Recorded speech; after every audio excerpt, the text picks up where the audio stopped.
যেই সমাজে কোরআনের আইন চালু হয়ে যাবে, ওই সমাজের ভিতরে চুরির ভয়, ডাকাতির ভয়, জেনার ভয়, হত্যার ভয়, ধর্ষণের ভয়, লাঞ্ছনার ভয়, গঞ্জনার ভয়, কোনো ভয় থাকবে না। ওয়ালা হুম ইয়াহজানুন, ওই সমাজের মানুষের মনে কোনো চিন্তাও থাকবে না। কিসের চিন্তা থাকবে না?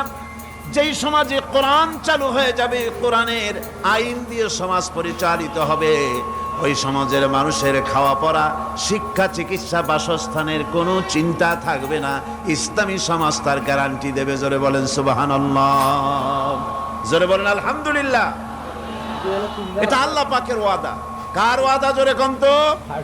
আল্লাহ পাক। ফামান তাবিয়া হুদায়া ফালা খাউফুন আলাইহিম ওয়ালা হুম ইয়াহজানুন, আল্লাহ পাকের ওয়াদা। কিন্তু দুর্ভাগ্য আমাদের, আল্লাহর ওয়াদা বিশ্বাস হয় না।